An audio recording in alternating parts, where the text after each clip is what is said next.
Let's take you straight to the British House of Commons. Prime Minister Theresa May presenting her Brexit Plan B. Let me set out the 6 key issues which have been at the centre of the talks to date. The first 2 relate to the process for moving forwards. First, there is widespread concern about the possibility of the UK leaving without a deal. And there are those on both sides of the House who want the government to rule this out. But we need to be honest with the British people about what that means. The right way to rule out no deal is for this House to approve a deal with the European Union. That is what this government is seeking to achieve. The only other guaranteed way to avoid a no-deal Brexit is to revoke Article 50, which would mean staying in the EU. There are others who think that what we need is more time, so they say we should extend Article 50 to give longer for Parliament to debate how we should leave and what a deal should look like. This is not ruling out no deal, but simply deferring the point of decision. And the EU are very unlikely simply to agree to extend Article 50 without a plan for how we are going to approve a deal. So when people say rule out no deal, the consequences of what they are actually saying are that if we in Parliament can't approve a deal, we should revoke Article 50. Mr. Speaker, I believe this would go against the referendum result. And I do not believe that is a course of action that we should take or which this House should support. Second, all the opposition parties that have engaged so far, and some backbenchers, have expressed their support for a second referendum. I've set out many times my deep concerns about returning to the British people for a second referendum. Our duty is to implement the decision of the first one. I fear a second referendum would set a difficult precedent that could have significant implications for how we handle referendums in this country, not least strengthening the hand of those campaigning to break up our United Kingdom. It would require an extension of Article 50. It would require an extension of Article 50. We would very likely have to return a new set of MEPs to the European Parliament in May. And I also believe that there has not yet been enough recognition of the way that a second referendum could damage social cohesion by undermining faith in our democracy. Mr. Speaker, we do not know what the Right Honourable Gentleman, the Leader of the Opposition, thinks about this because he has not engaged. But I know there are members who have already indicated that they wish to test the support of the House for this path. I do not believe there is a majority for a second referendum. And if I am right, then just as the government is having to think again about its approach going forwards, then so too do those members who believe this is the answer. The remaining issues raised in the discussions relate to the substance of the deal, and on these points I believe we can make progress. Members of this House, predominantly but not only on the government benches and the DUP, continue to express their concern on the issue of the Northern Ireland backstop. All of us agree that as we leave the European Union, we must fully respect the Belfast Agreement and not allow the creation of a hard border between Northern Ireland and Ireland, nor indeed a border down the Irish Sea. And I want to be absolutely clear, in the light of media stories this morning, this government will not reopen the Belfast Agreement. I have never even considered doing so, and neither would I.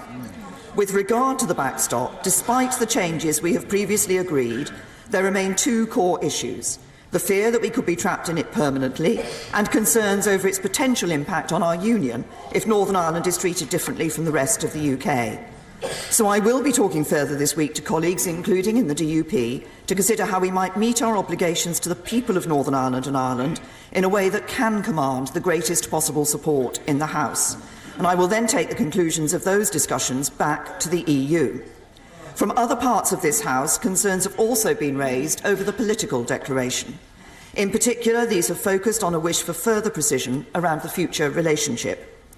The political declaration will provide the basis for developing our detailed negotiating mandate for the future, and this new phase of negotiations will be different in a number of ways. It will cover a far broader range of issues in greater depth, and so will require us to build a negotiating team that draws on the widest expertise available, from trade negotiators to security experts and specialists in data and financial services. And as we develop our mandate across each of these areas, I want to provide reassurance to the House. Given the breadth of the negotiations, we will seek input from a wide range of voices from outside government. That must include ensuring Parliament has a proper say and fuller involvement in these decisions. It is government's responsibility to negotiate, but it is also my responsibility to listen to the legitimate concerns of colleagues, both those who voted leave and who voted remain, in shaping our negotiating mandate for our future partnership with the EU. So the government will consult this House on its negotiating mandate to ensure that members have the chance to make their views known and that we harness the knowledge of all select committees across the full range of expertise needed for this next phase of negotiations, from security to trade.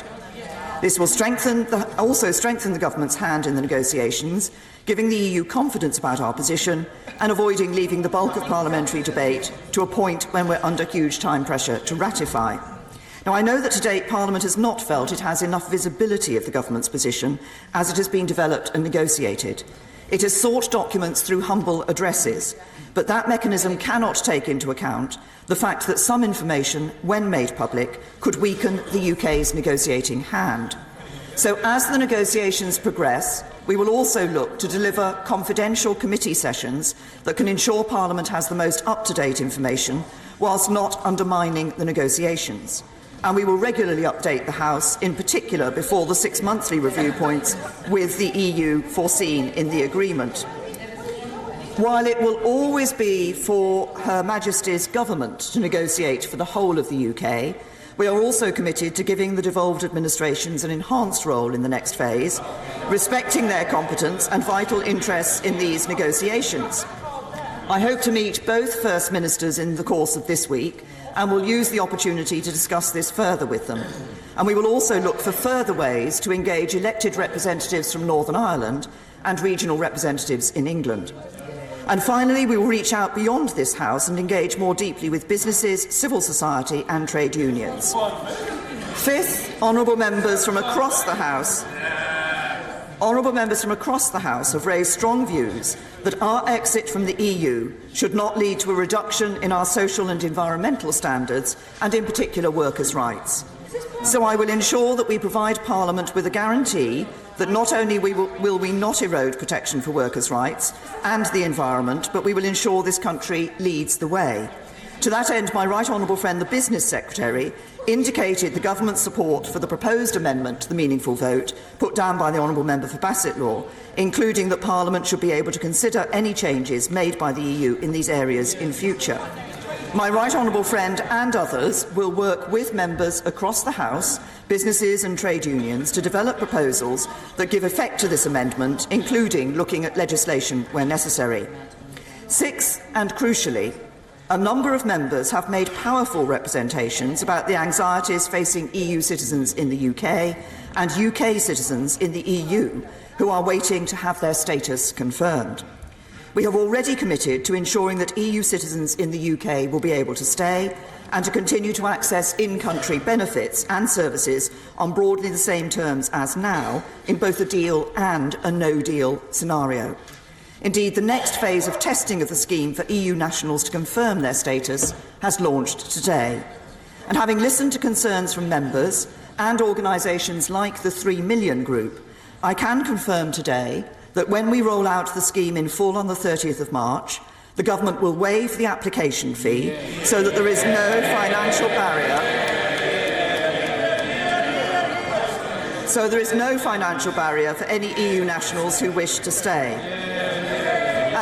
And anyone who has or will apply during the pilot phase will have their fee reimbursed. And more details about how this will work will be made available in due course.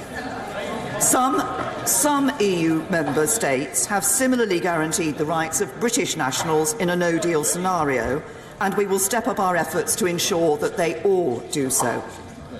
Mr. Speaker, let me briefly set out the process for the days ahead. In addition to this statement, today I will lay a written ministerial statement as required under Section 13(4) and 5 of the EU Withdrawal Act and table a motion in neutral terms on this statement as required by Section 13(6). This motion will be amendable and will be debated and voted on in this House on the 29th of January, and I will provide a further update to the House during that debate. To be clear, this is not a rerun of the vote to ratify the agreement we have reached with the European Union, but the fulfilment of the process following the House's decision to reject that motion. The process of engagement is ongoing. In the next few days, my ministerial colleagues and I will continue to meet with members on all sides of the House and with representatives of the trade unions, business groups, civil society and others as we try to find the broadest possible consensus on a way forward. Whilst I will disappoint those colleagues that hope to secure a second referendum, I do not believe that there is a majority in this House for such a path. And whilst I want to deliver a deal with the EU, I cannot support the only other way in which to take no deal off the table, which is to revoke Article 50. So my focus continues to be on what is needed to secure the support of this House in favour of a Brexit deal with the EU. And my sense so far is that the three key changes are needed. First, we will be more flexible, open and inclusive in the future in how we engage Parliament in our approach to negotiating our future partnership with the European Union. Second, we will embed the strongest possible protections on workers' rights and the environment. And third, we will work to identify how we can ensure that our commitment to no hard border in Northern Ireland and Ireland can be delivered in a way that commands the support of this House and the European Union. In doing so, we will honour the mandate of the British people and leave the European Union in a way which benefits every part of our United Kingdom and every citizen of our country. And I commend this statement to the House. Jeremy Corbyn. Thank you, Mr. Speaker. I thank the Prime Minister for an advance copy of her statement, and I join with her in condemning the car bomb attack we've seen in London during the weekend, and commend the emergency services and the local community for their response. Mr. Speaker, the huge achievement of the Good Friday Agreement in reducing violence in Northern Ireland must never be taken for granted. It was an historic step forward, but we cannot take it for granted. The government still appears not to have come to terms with the scale of the defeat in the House of Commons last week. The Prime Minister seems to be going through the motions of accepting the result, but in reality is in deep denial. The logic of that decisive defeat is that the Prime Minister must change her red lines because her current deal is undeliverable. So can she be clear and explicit with the House? Which of her red lines is she prepared to move on? The Prime Minister's invitation to talks have been exposed as a PR sham. Every opposition party politician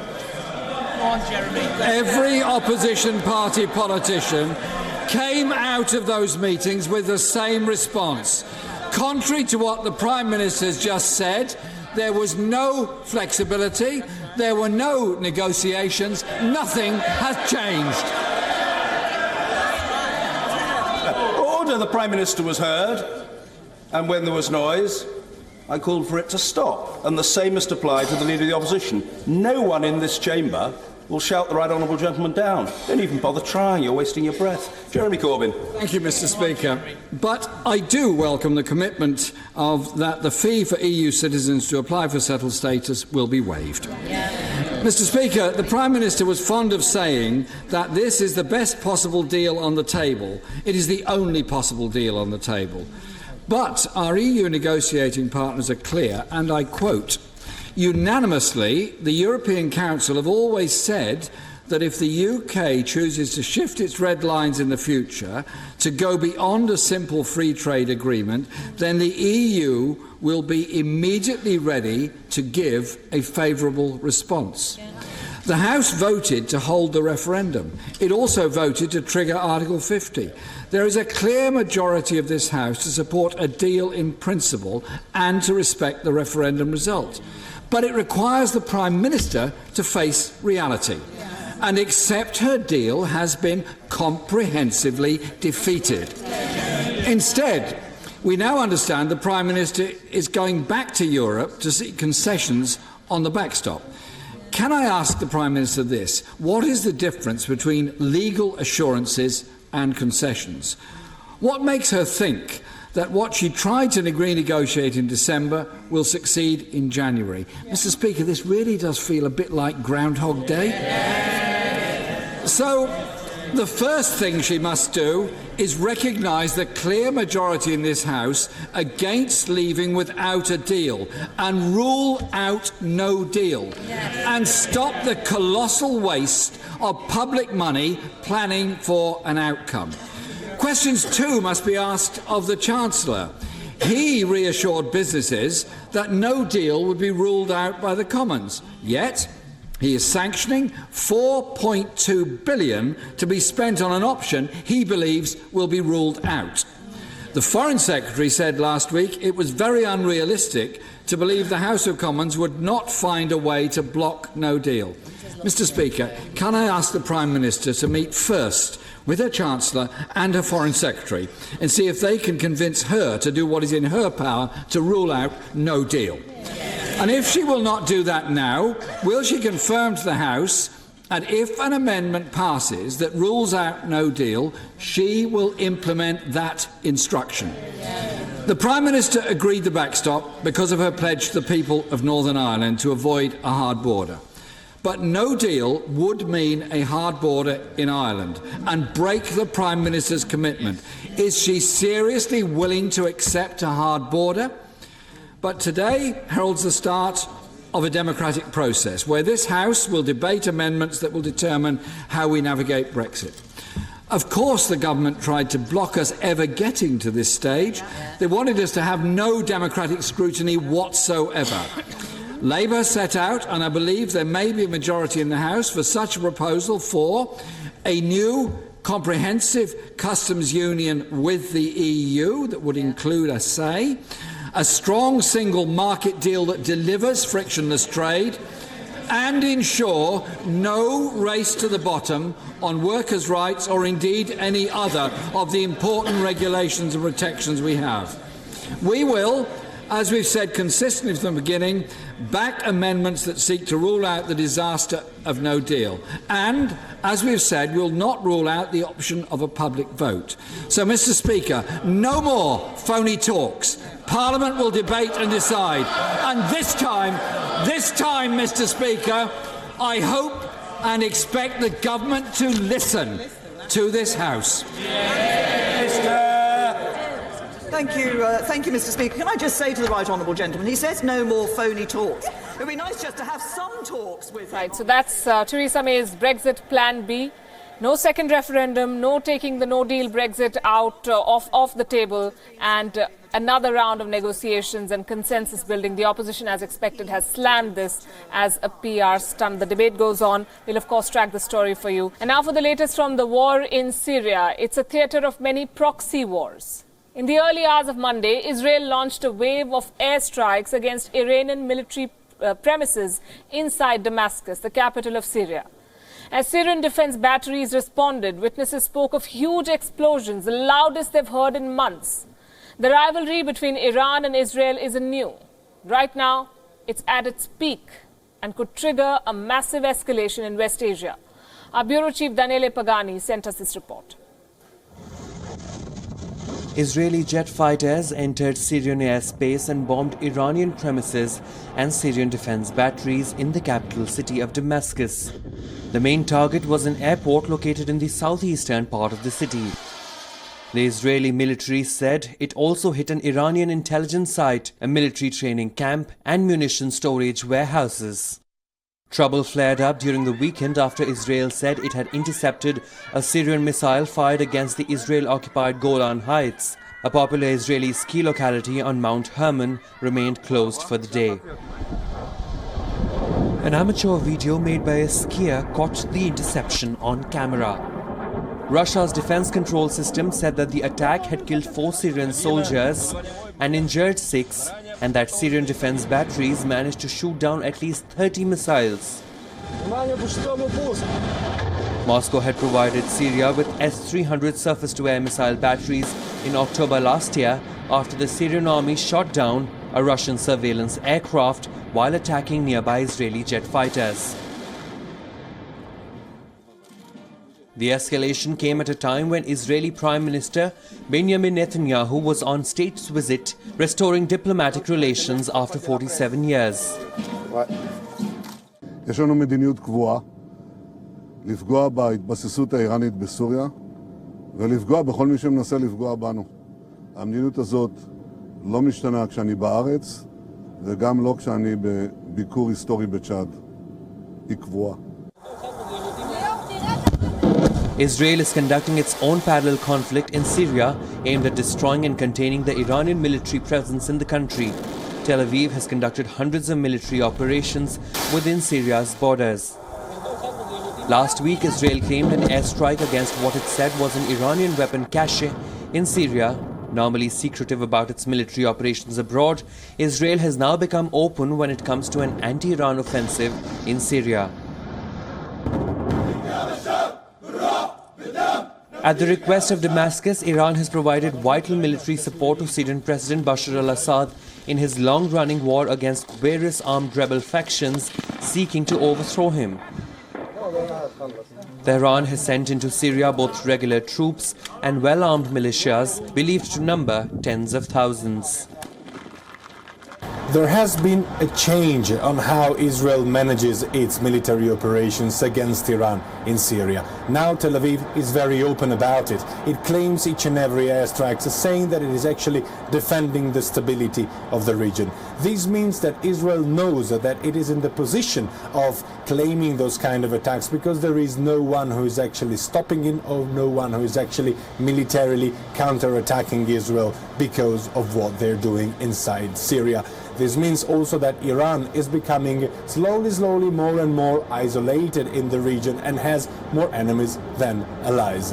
Daniele Pagani reporting from Jordan for Wion, World is One. General elections in India are just a couple of months away. Over 900 million people are expected to cast their vote, and the instrument that will register their choice finds itself at the center of a controversy yet again.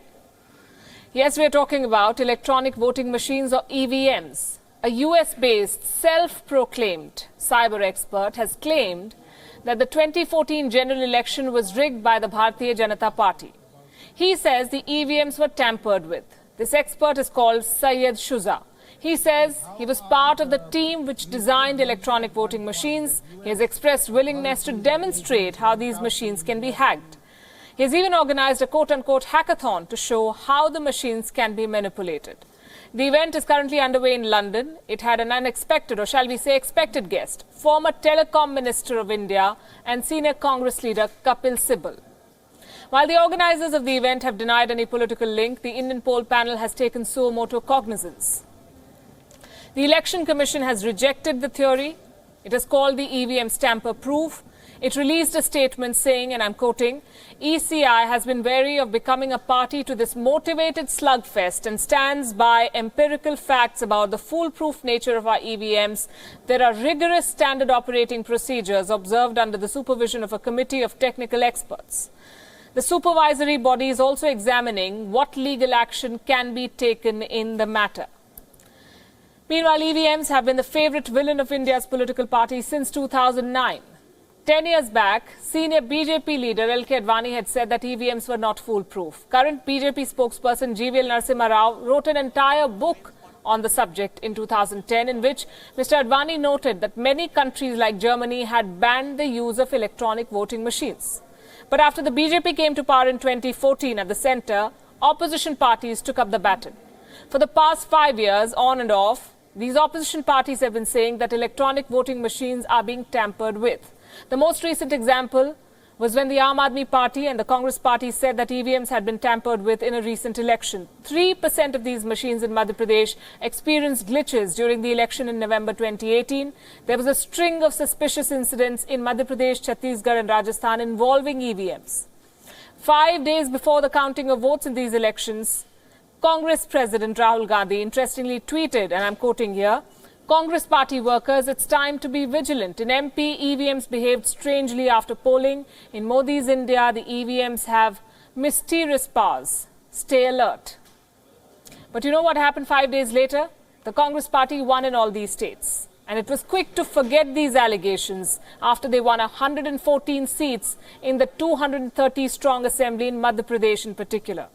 While no one has so far been able to demonstrate that this voting apparatus can be manipulated at such a large scale to influence elections in India, in most cases, it ends up with being an ammunition for the party that loses the election, and that seems to be the case here as well.